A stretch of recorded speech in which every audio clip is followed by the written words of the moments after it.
Magandang oras mga kababayan, mga ka-Golden Boy. Meron tayong dalawang video clip dito na bigyan natin ng reaksyon courtesy ng ANC Digital News Channel. Ito ang disclosure of ICC by Prosecutor Khan ng pinalabas niya na 181 evidences. Pinapakita niya sa depensa ng team ni BP Sara headed by Nicholas Kaufman. Napakaraming ebidensya, 181 kaagad. Noong September 21 daw ito inilabas. At sa pangalawang video clip ay makikita natin na naroon na ang common law wife ni Digong na si Hanilet Abansinya. Pinayagan na yata ni EPE na makapunta diyan. At kasama ang controversial na ano bang tawag diyan? Kitty Duterte. Kaya the more the merrier na sila dyan sa Dahig. Nandiyan na si Roque, nandiyan na si BP Sara, Robin Padilla at iba pa. Kaya the more the merrier and the happier. Ito ang video, atin muna panuurin.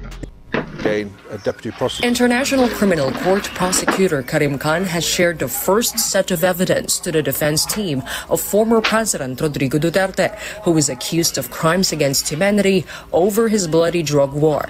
This disclosure is in compliance with the order of Julia Motok, presiding judge of the pretrial Chamber 1 during Duterte's initial appearance hearing on March 14. Motok then ordered the prosecution to disclose information that forms the basis of the issuance of the warrant of arrest against Duterte. In a 3-page first communication of disclosure of evidence filed by Khan on March 21, the prosecution disclosed 181 items to the defense. According to Khan, the items comprised the material cited in the warrant of arrest for Duterte, except for those applied for an extension of the disclosure deadline. Details or contents of the items were not made public because it was classified as confidential. The Office of the Prosecutor, the Counsel for the Defense, and the Victims and Witnesses Unit of the ICC Registry were notified of the document. ICC Assistant to Counsel Attorney Cristina Conti is in The Hague in the Netherlands to help in preparing for the registration and participation of the victims in the trial. Iba pa ito dun sa biktima na magiging witness. Dito sa ICC, hindi lahat iuupo. In fact, posibleng walang iupo kung malakas ang ebidensya. Ito iba talaga ang iba ang paraan ng pag-trial diyan sa ICC. Kasi talaga siya, itong hinay-hinay lang, step by step. Katulad nito, dinidisclose, ipapakita sa mga judges ng prosecutor itong prosecutor Khan, ipapakita sa judges ng ICC, i-disclose ang lahat ng ebidensya at ayon sa kanila ay 181 muna na evidences, pero mas marami pa yan na ipapakita nila sa susunod na disclosure. Ngayon, after disclosure ay bibigyan yata ng 5 araw lang at makapag-komento na, makapagbigay din ng sagot ang defense team ni Sara Duterte headed by Nicholas Kaufman. Kaya di ba, walang bias. Walang bias, kaya nga lang ICC yan ICC yan. Lahat ng judges diyan ICC maliban kay Nicholas Kaufman. Pero maganda talaga ang trial, lalo na tong hindi pa uupuin ang mga witness. Kasi may mga trauma nga, na-trauma na sila baka magkamali pa ng sagot. At ang maganda dyan ay meron palang pre-trial, yung itong parang kino-cross-examine pala ang bawat witness isa-isa.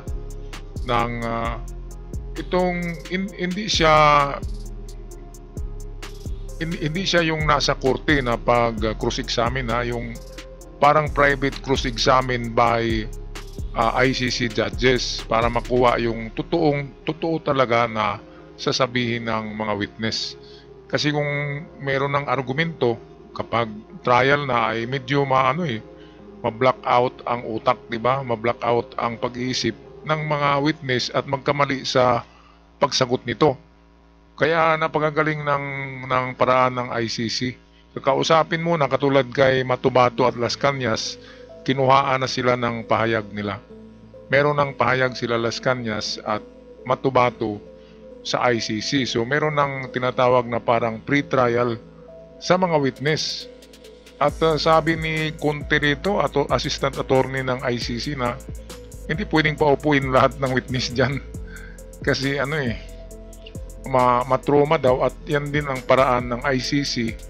Okay na yung ini-interview na sila ng isa-isa at nakuna ng mga pahayag na naka-record. Kaya napakaganda ng ICC. Magaling ang kanilang paraan. Sana ganyan sa Pilipinas. Dito sa atin ay gulat-gulatan lang eh. At kapag malakas ang attorney mo, manalo ka, di ba? Grabe. Okay, patuloy tayo sa video. Conte also explained how ICC gives significance on the sentiments of the victims in the case. Ang tanong nga nila, has there been psychological harm? Kung maaga kang naulila or maagang namatay yung anak mo, that could be considered psychological harm. Iba pa din ang financial, parang harm. Kasi anak ka na hindi makapag-aral o nawala ng oportunidad dahil namatay yung magulang mo. Conte also warns about the possible effects to potential witnesses and evidence if Duterte is allowed to return home. Apektado ang ebidensya. So, both witnesses or potential witnesses at saka yung mga dokumento. Kasi nasa Pilipinas yan. Kaya kung sa konsepto pa ng ang interim release ay iuuwi siya, di all the more. Dahil kaya niyang pagtakpan yung nangyari. Ayan, so talagang hindi pala. 101% na walang mangyaring interim release. At kung meron man ay hindi papauwiin si Digong sa Pilipinas. Limitado lang sa compound ng ICC or limitado sa The Hague or Netherlands ang kanyang kalayaan. Kasi kung papauwiin, alam natin na ma-influensya, di ba? Baka mabura ang mga ebidensya o baka maano yung mga witness, di ba? Ma-intimidate at mabago yung mga yung mga testimonya. So, yan ang iniiwasan ng ICC. Meron silang ganyan pala na pinoproteksyonan ang mga witness para hindi rin ito pwedeng maharas o baka may mangyayaring hindi maganda. Napakagaling. Balik tayo kay Attorney Conte. O kaya manira ng ebidensya. Meanwhile, Palace Press Officer Claire Castro maintained that the ICC has no jurisdiction over the Philippines and that Duterte's arrest was made in compliance with the country's obligations as a member of the Interpol. Hindi pa po nakaupo ang Pangulo, si Pangulong Marcos.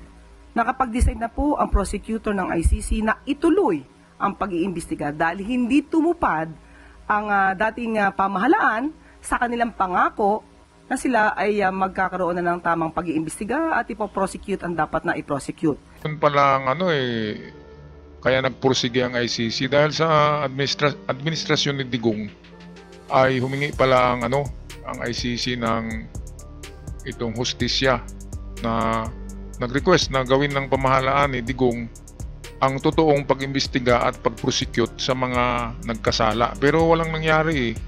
May nalaman ba kayo na nakulong na bumaril na pulis? May nalaman ba kayo na nakasuhan, na natanggal sa serbisyo yung mga bumaril nung mga inosente, di ba? Kaya yun, nakikita yun ng ICC kasi meron namang assistant to ICC ang ICC mismo sa Netherlands. Ay merong mga attorney din sila dito of human rights. Katulad ni Attorney Conte, yan ay assistant to the ICC, si Conte. At marami pa sila dyan, 4 yata na Pilipino ay assistant attorney ng taga-ICC. Kaya alam ng ICC ang nangyayari sa Pilipinas. Ayun pala, walang ginawa si Digong sa administrasyon niya. Kasi sabi nga niya, walang panagutan ng mga pulis na nakabaril, kundi siya ang sasagot ng lahat. Bakit ngayon ay takot siya makulong, di ba? Sagutin niya na lahat, di ba? Para accountability ay nandun na lahat sa kanya para hindi na makulong pa yung ibang kapulisan. Pero kung ganyan na magipaglaban pa siya ay baka ipatawag na yung mga iba pang mga matataas na opisyal na kasama sa Oplan Tukhang. Alright, ito naman ang ating susunod na video clip ay ang reunion ng mga Duterte. Ayan, humabol yung grabe, di ba? Grabe din ang bunganga nitong Abansinya. Ganon din itong Kitty Duterte. Plus Sara, plus Harry Roque. Doon kay Robin, hindi naman mabunganga si Robin. Pero hindi naman siya Duterte, kaya hindi siya dapat mag-ingay dyan. Pero ngayon, ano na eh, 4 na sila dyan eh, na grabe ang mga bunganga. Harry Roque, BP Sara, Anilet, Abansinya. Pinayagan pala ni Ipi, no? Nung una kasi may chismis sa internet na hindi pinayagan ni Ipi na sasakay sa eroplano, kaya nagpaiwan tong Anilet. Ngayon ay humabol eh. Baka nag-away tsaka si Ipi. Joke lang yun na. Itong si ano naman, anak ba ito ni Digong? Wala akong alam dyan eh, sa pamilya nila. Itong Kitty. Apo yata ito, apo. Maingay din ito, di ba? Maingay. Yung Hanilit, pinukpok yung policewoman ng cellphone, di ba? Bumukol yung ulo.